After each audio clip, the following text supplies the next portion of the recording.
Hello, welcome back to the King's Podcast Season 2. Today we're here with Dr. Rebecca, consultant clinical psychologist.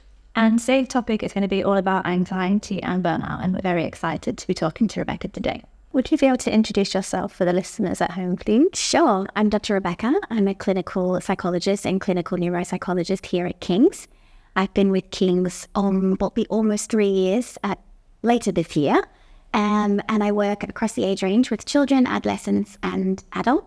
We're working with them through a therapeutic point of view, but also doing neuropsychological diagnostic assessments with children who might have any developmental, learning, or cognitive issues. So today we really want to talk to you about anxiety. Obviously, it's a huge topic. Can you explain a little bit how it manifests differently in different people? Because some people may be more anxious than others. Some people might not have anxiety at all, or they do have it and they don't realize they have it. How can we define it? Or even what is anxiety in the first place? Because we ask people and some people don't know what it is. Yes. And I mean, it's a blessing to not have to know what anxiety is, and I'm happy for those people. But I think we all experience anxiety at different stages of life for different reasons. Some people are more predisposed to experiencing anxiety genetically because they have family members who might have struggled with it in the past or still have ongoing issues with it. So there's a genetic predisposition to experiencing anxiety. But for some people, it's life struggles, the various different things that they encounter in their day-to-day that might create stress and therefore anxiety for them. But anxiety is based on fear. It's based on the idea that your nervous system is activated, trying to prepare you to protect yourself from oftentimes something that is not an actual threat. So from an evolutionary perspective, our bodies were designed to be able to protect ourselves if we were out in the forests and, in the jungle or wherever, and there's a saber-toothed tiger coming at us. The anxiety would activate all the senses and help us know how to protect ourselves, and where to flee, or the fight or flight response would dictate that. Unfortunately, though, our bodies have still got a very antiquated way of responding to perceived threats, and which is what we see in our day-to-day. What's going to happen with my exam results? Am I going to pass? Am I not going to pass? So there's lots of anxiety that comes with the unknowns and the uncertainty of life, which is pretty much what we experience on a day-to-day. Some people have better coping resources and mechanisms for that. Some people are able to be more present in the here and now and don't think too much about what's coming next. So that doesn't activate that fear response as much for them. But other people struggle more with that. And that could be for a variety of different reasons. It could be temperament-based. It could be personality. It could also be how they were raised and what kind of environment they were raised in. But fundamentally, anxiety, it can present in so many different ways. So some people will come to me saying, I've been to every single doctor at the hospital. I've had issues with my breathing, or I thought I have a brain tumor, and I went to see the neurologist, and I was having chest pain. So I went to see the cardiologist or the pulmonologist, and everything I've done, every test I've done has all come back normal. And they're saying that I've got a full clean bill of health, but there's something not right with me. One, because either I don't sleep or I get these radiating pains. But their body is sending them a message that something's not quite right. And that usually occurs in people who are not really accessing or understanding what is going on with them emotionally. And so the body then sends signs and symptoms to say, pay attention, we need to work on something. So most often, for people who are not fully kind of connected with their emotional experience, it will come out as what we call psychosomatic experiences, like tummy aches in kids, like not wanting to go to school. It could be regular migraines or headaches. Sometimes people just feel nauseous before going to work if they're really anxious at work. But these are not actually defined by there being any underlying medical condition to explain it. Interesting. So I think a lot of people assume that anxiety is just kind of a mind-related disorder, but it is actually quite a physical. Very much so. Yeah. How come it manifests that way? I don't know, some people may experience their anxiety like in their stomach, they may have, because they say IBS is linked to anxiety, right? So how does the brain, how does that even happen? So everything starts off in the brain, right? And our brain is responsible for all our hormones, our endocrine system, our nervous system, everything. But if our mind is telling us that there's a fear or something to be feared, it's going to send signals to all those body systems to try to activate them for self-protection, even when there isn't a real threat. The problem with that is that prolonged exposure to the stress hormones like cortisol, adrenaline, all of those actually cause damage to organs in the body, and then it creates a whole cascade effect of release of various, like for example in stomach. I'm not a gastroenterologist, but I would assume that that's associated with a lot more excretion of gastric juices that causes heartburn and various other symptoms like that. Same thing with your nervous system in terms of your brain. If you're under a lot of pressure and if you're not sleeping very well, which usually occurs when you're anxious, your nervous system is going to get kind of overloaded very quickly, and that's why people end up having really terrible migraines or even fainting spells, sometimes panic attacks. So the body is very closely related to the mind, and that is why sometimes the body sends the initial message to tell the person that they need to slow down and figure out what it is that's going on. Sometimes it's very unconscious. We could be going through very serious period of time in our lives, but we feel like we're okay, we feel like we're coping until we hit a wall. And that's when burnout symptoms start to set in, where there's a lot of fatigue, restlessness in sleep, irritation and irritability, but not really knowing where it's coming from. A lot of my clients report just all of a sudden getting intense road rage, or just snapping at their family members, and they're not really sure, they haven't really done anything. Or they've just stopped exercising, they haven't had the time to go and do nice, self-care, or, participate more in family or activities, or, really enhancing their marriage or their relationships. And that's when the body starts to send those signals that you need to slow down. And my job with my clients is, one, to help them uncover what those things are, also to give them sort of strategies on how to cope with the physiological impact of their anxiety, because that can be the hardest thing to handle on a day-to-day basis, because it impacts your functioning at work, in school life, in relationships. So it can be incredibly overwhelming. But in order to understand what goes on cognitively, we also have to reduce the symptoms. And so my job a lot of the time is to help people. Let's just focus on how we can get you to sleep. And let's focus on how we can get you to spend more quality time with family. And over time, once they're doing more of that, there's more space for them to access the emotional content to actually understand where some of these stresses are stemming from. So would you say everybody experiences anxiety to some level, but then how would you know if it's enough to go see your doctor? Very good question. So I would say anxiety should come and go, and it comes and goes in waves, right? And it should be occurring at a time when it's expected to have an emotional response to it. So, a lot of people feel anxious before they travel. It's fairly normal. Moving house, having a baby, even getting engaged, getting married, all of these things, they create stress. And that's normal to feel anxious because you want things to go in a particular way, and you have expectations for it, and you have a certain outcome that you would like, or that you have in mind. The problem is that sometimes when you are not experiencing any of those stresses, or they're not significant, yet you're still feeling high levels of anxiety to the point where you just feel miserable and you don't feel a sense of satisfaction in your life, and you can't get any joy from the things that used to bring you joy, that's when we would be concerned that anxiety is then becoming unmanageable, and the unmanageable anxiety, if untreated, can lead to depression. And that's when suicidal thinking and more concerning issues can occur. So I would always say, and your body should tell you when you need to seek help. I would also say, though, that before allowing your body to be screaming these messages out to you, it's really important to slow down and reflect on a daily basis of how am I actually doing, and how am I feeling, and what am I satisfied with? What am I not satisfied with? What could I do differently? How can I make myself feel better? And if you've tried all of these different things, and if you've done good reading, and maybe you've spoken to a friend, maybe who's in the same position, you sought out comfort and support from your network, and you're still not feeling settled, that's when coming to see a doctor or seeing a professional to kind of understand it a bit better is the ideal way to go.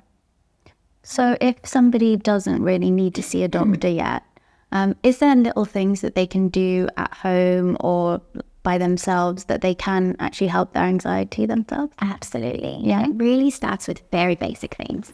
One is your morning routine. So I'm not saying, we have to do Robin Sharma's 5 a.m. club and we have to be up at the, the sunrise or before the sunrise and go for a run or do anything like that. But we need to slow down. I think we live a very fast-paced life, especially here in Dubai. There's a lot of traffic. There are a lot of stresses that get in the way of leading kind of a very settled life, I would say.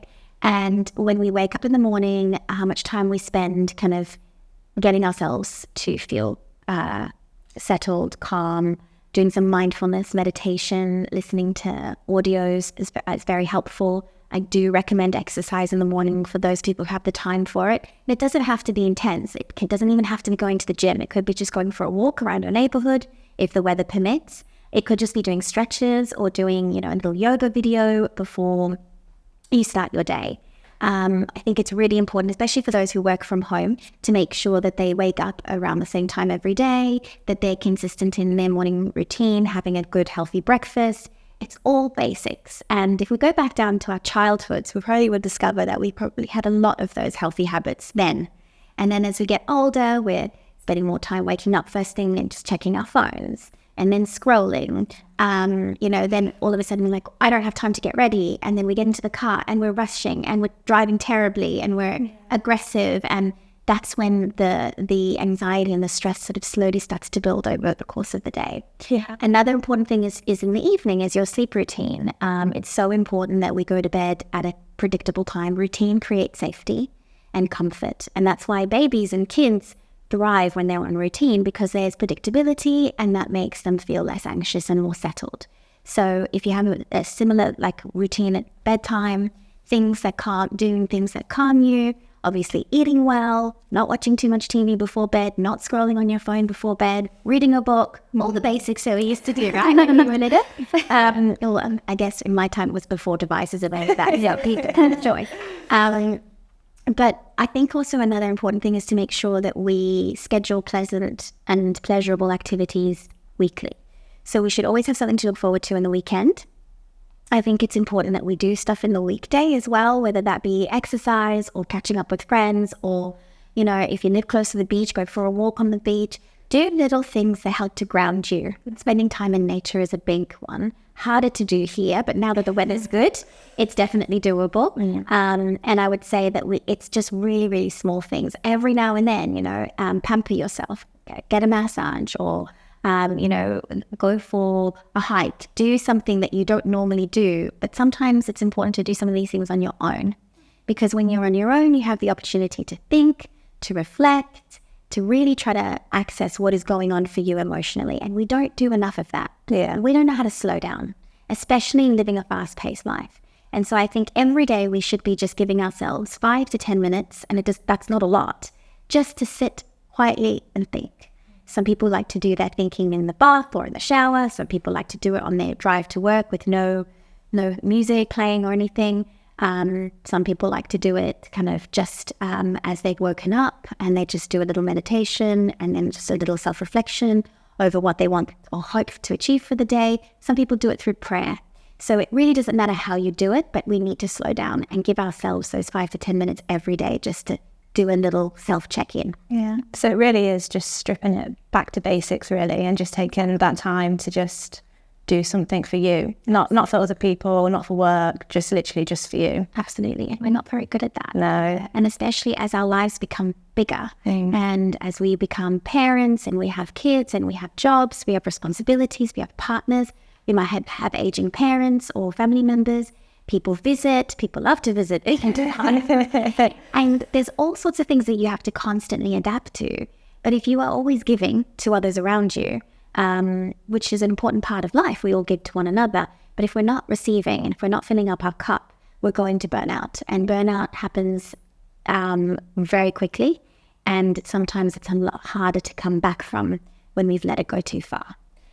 So would you say then that because it's not really something I've ever linked together, is there a link between anxiety and burnout? Yes, absolutely. Absolutely. So burnout isn't just from working really hard. Burnout can be from a variety of different things that are occurring all at once. People who are experiencing loss or grief or stress related to family illness or something like that. might also have a very busy, stressful job, and might also have kids who have maybe needs or need support or just need to be driven around town, like our lives are really busy, but when you've got all of that building up, it becomes a cumulative effect of stress. And then stress turns into anxiety because there's a feeling of overwhelm of like, I'm actually not coping with this. And then when we're really busy and when we're really stressed and when we're short of time, our needs become secondary. So we don't prioritize it. We don't make the time to exercise or to go visit our friends or to do the things that actually bring us joy. And when that occurs, our system is basically screaming at us that we're not doing very well.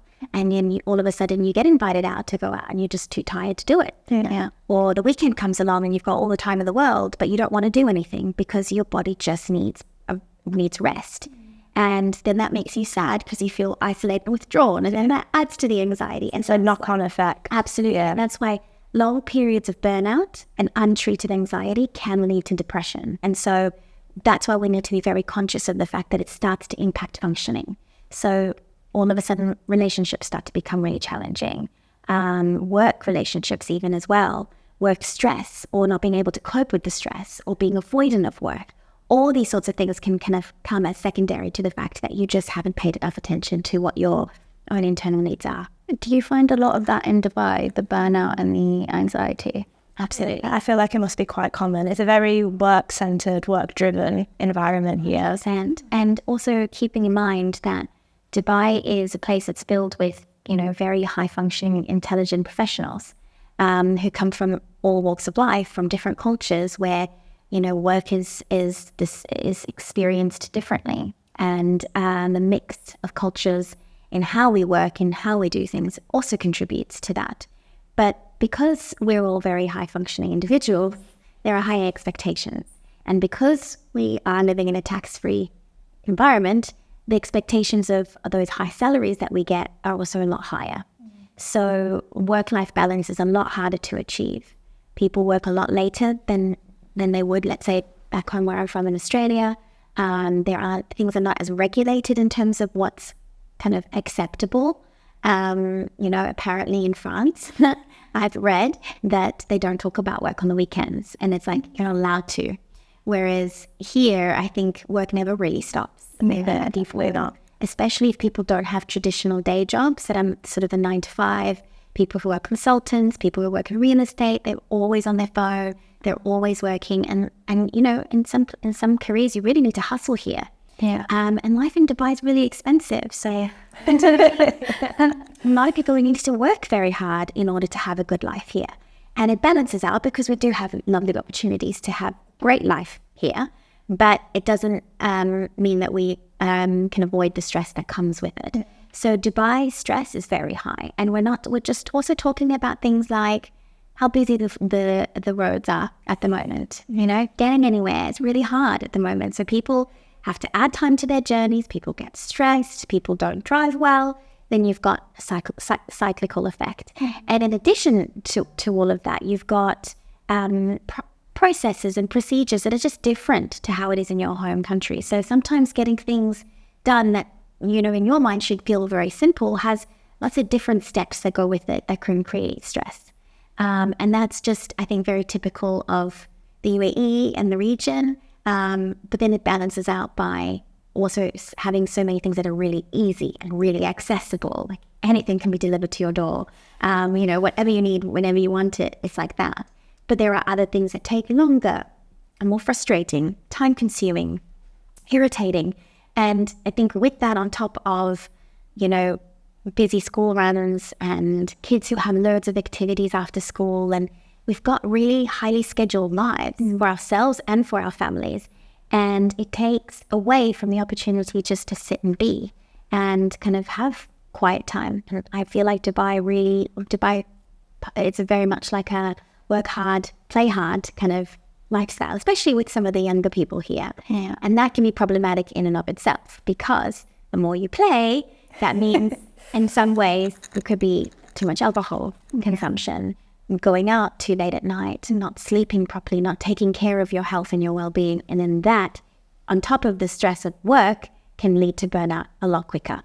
How would you balance that though? So for some people, they may say, but by going out, by seeing my friends, staying late is my time to chill or get away from work. But obviously you can overdo that as well. Absolutely. So how do you have this busy, you're working 24/7, and then you're like, oh, I want to go see my friends. I know I'm going to finish really late and then I'm going to be tired for work the next day. But if I don't see my friends, I'm not doing anything for me. How do you begin to manage that for wellness of your body or for your mind as well? It's a really important question because I think it's twofold. I think, yes, there has to be having fun in moderation, and making sure that if you do go out, you're not going out till 2:00 in the morning, and that you're maybe not consuming too much alcohol, or you're trying to be careful about what you choose to eat while you're out. But at the same time, you need to set boundaries with work so that you're not relying so heavily on going all out in party mode when you have the moment for it, because that's going to be detrimental. It doesn't actually alleviate the stress. It creates a different kind of stress. Yeah, it probably adds to it. Absolutely. And so then sleep deprivation becomes worse. Body image issues, if they already exist, become worse because maybe you're eating foods at various times of the night that you shouldn't be eating, or you're not conscious of what you're eating and what you're consuming, and then that becomes really problematic in terms of the energy you have the next day to function. So I actually think that it all really starts with making sure that we're giving what we need to give for our jobs, but that we're also being mindful of how we can create boundaries around that. And there are expectations that some companies have that are completely unrealistic, but there are also expectations that we sometimes place upon ourselves. And maybe that's because we want to prove ourselves, or we want to be seen as, someone who's a really high performer. All of these pressures can also be internal pressures. They may not necessarily be pressures that are put on you. Some people are always on their phones on the weekends responding to emails, but they don't actually have to be. If you're the type of person who gets emails over the weekend and you have a lot of work stress, how can you avoid that? How can you not take that home with you? Yeah, and I know a lot of people here in Dubai try to have two different phones. Well, not so they have their phone and they have their personal phone. And as long as you're good at making sure you keep that at home when you're on the weekends, then yeah, it's doable. But it's all about mental practice. It's just asking yourself, who's paying me for this time? And if I'm not being paid for this time, why am I doing it? And is it end of day stuff? Is it life or death? Is something terrible going to happen if I don't respond to this email? Will that person maybe even figure out what they need to figure out in the time it takes you to respond? Yeah. Sometimes we don't actually need to be on this sort of trigger, happy, straight response way of living. Because yes, although we do appreciate when people are very responsive to us, it actually adds a lot of stress to both parties with these expectations that are kind of unrealistic, especially if you're working with people in different time zones. And that happens a lot with people in Dubai who manage the MENA region, let's say. And they're different time zones. They're on calls late at night, but then they need to then start their day later. Some of them are on calls till 11 or 12 o'clock at night, but then still start their day at 8 a.m. And that's where we need to be careful about how we set those boundaries, because we're actually then ending up working the job of two people rather than just one.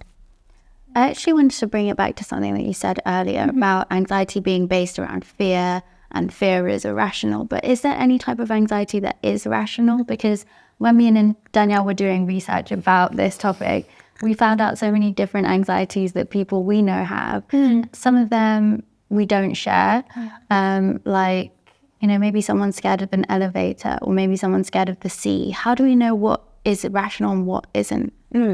So a lot of the time it's based on your previous experiences. So if you've ever had a stressful or traumatic experience, it can sometimes solidify into an ongoing fear.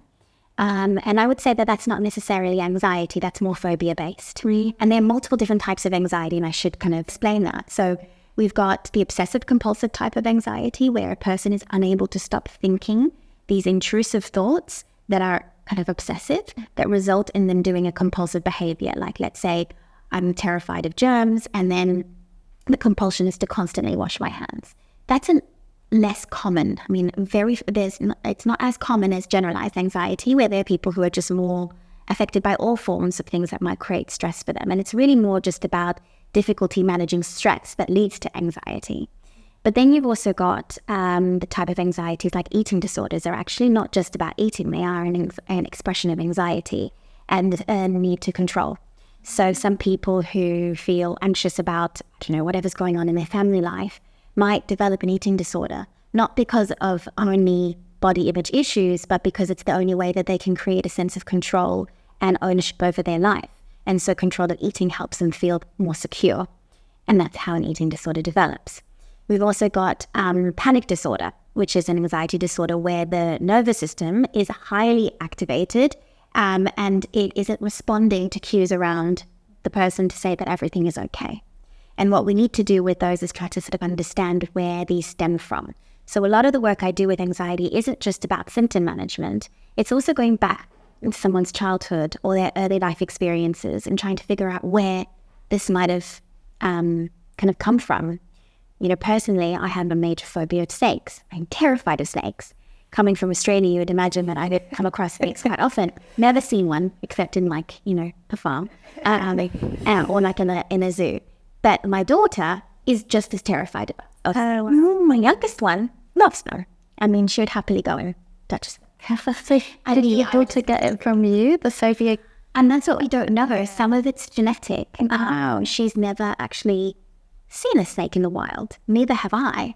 But my mum was terrified of snakes. And so maybe there is a genetic kind of relationship there. So we also sometimes don't understand where it stems from, but we also really kind of have to respect that it's there anyway. Yeah. And we can do things about it. So a lot of people have just an innate fear of flying. Where does it come from? It could be from a movie they watched. It could be from an experience they had on a plane. It could also just be that the fear of not being in control, you know, somebody else is flying that plane, it's not you. And the fear of trust, being able to trust someone else. So there are so many different elements of anxiety. But yes, anxiety is rational when it comes to something, you know, that's very meaningful for you. You know, you get a blood test done and you're really worried that you're going to get diagnosed with something. That makes sense if there's something going on. But if you are feeling highly anxious about a blood test that's just there to check your, you know, vitamin D levels, that's not something that's going to, you know, be terribly like life-changing for you. But having the same kind of anxiety response as someone who's waiting for a diagnosis that's something quite scary, that's quite different. And so it's logical. Anxiety can be logical. It makes sense to be anxious. But the problem is that when your anxiety isn't, even when you try to manage it, you can't challenge the thoughts that come with it, and you can't bring that neurological, that nervous system overactivity down. That's when it becomes overwhelming and difficult to manage. Yeah, because it can be quite debilitating when you have like those thoughts, because it can stop people from doing things. It can stop people from doing, whether it's just being a simple day-to-day activity or like a bigger kind of event, it does stop people from feeling comfortable to do things. So how can do you tell your mind, okay, I'm being not silly, because obviously it's not silly, it's a real thought, but I need to just do it, I need to be brave. Like, how can you push yourself to do it at home? So I would say that within therapy, there are multiple different techniques that we use, and cognitive behavioral therapy is one of the most commonly used techniques. And the C in CBT stands for cognitive, and that's the thinking. And what we do in that is we understand our thinking styles. If we have unhelpful thinking or problematic thinking styles like overgeneralization or catastrophizing or jumping to conclusions or mind reading, fortune telling, they're all different types of unhelpful thinking styles. Once we understand what those unhelpful thinking styles are, we can then challenge them with more balanced ways of viewing things. And so I do this with my clients with automatic thought records. So we'll write down what the situation was, what the emotion was, what do they experience physically, but also what they've felt, and then writing down how they responded. What were the thought patterns that came up? Then, on retrospect, they can look at that thought and think, I think I was jumping to conclusions over there. What's a more balanced way of thinking about this? And then they would come up with a more balanced way, but also thinking about like, what's the probability? What's the likelihood that this will actually happen? And we often get people to answer certain questions like, if my best friend was sitting next to me and talking to me about this problem, what would I be saying to them? How would I be supporting them? And why are we not able to do that with ourselves? So that's an important part of the cognitive elements. So the B in CBT is the behavioral, which I spoke about before, which is a lot more related to self-care and exercise and socializing and all of that. But a lot of clients will say that anxiety for them is debilitating because it results in analysis paralysis. They just can't do anything. Major procrastination, difficulty getting started on anything, a lot of withdrawal, just major avoidance. And that becomes terrifying because they feel like they're constrained by their anxiety and they don't really know how to get out of it or how to unpack it. And so an important part of anxiety is treating it with respect. No, we don't want to hide from our anxiety. We want to respect that anxiety is a normal human emotion. It's just that it's sometimes because of our patterns of behavior, because of our maybe perfectionistic traits, could be because of our temperament or how we were raised, we have more of a likelihood to think more negatively about things or to be more fearful about things. And you'll see that the percentages of, oh my gosh, that's 80% likely to happen, realistically is maybe only 20% likely to happen. But in their mind, it's amplified. Yeah. And so the cognitive restructuring and thought challenging exercises just help you understand how your mind can be a bit of a bully and be able to talk back to that voice. And with practice, we become better and better and better at doing that. But we often need time to actually reflect, and journaling is a good way to be able to get access to the thoughts to help us understand them a bit better. So really it's about embracing your anxiety and then understanding it as well, not to be as fearful from it, and just to say, right, I've got this is an issue. How can I start to understand it? And then maybe it'll become a bit more manageable, hopefully. And thinking also about thoughts, negative thoughts as choices. I have a choice right now to engage with this negative thought and let it take me on this journey that it wants me to go on, or I can just stay where I am and I can breathe through it. I can let it go. And that's from elements of acceptance and commitment therapy, where we use the analogy of you're standing on the platform at the train station and the negative thought is the train, and you have a choice if you want to get on that train and go with the thought and let it take you on that tangent, or you can just stay on the platform and decide to wait for a more positive thought to come. And so we do a lot of visual imagery, grounding techniques to help kind of visualize a thought as like a leaf on the water. It comes, but it will flow away. We just need to give it time. But the quicker we are to try to avoid the anxiety or to challenge the thought, sometimes we end up diving in. And that's where the problem lies. Okay. Well, we'd like to end the podcast with a very special question. Sure. Today's question for you is, what is your top secret about managing anxiety? Oh, well, I'm biased because I'm a cat person. And my cats, I call them my therapy cats. I feel very soothed when I'm around animals, especially cats. And cuddles with my kids, cuddles with family. I think you need about 8 hugs a day to survive, and like maybe 15 or so hugs a day to thrive. So we need to be having physical contact, cuddles with whoever, cats, dogs, whatever, and our loved ones. I think affection and the comfort that we get from a really nice tight squeeze is my go-to when I'm feeling overwhelmed. Amazing, that's a really lovely tip. Really nice, very wholesome. Thank you, Dr. Rebecca, for coming on the podcast. It's been so much fun. We hope to see you again. That's a million time.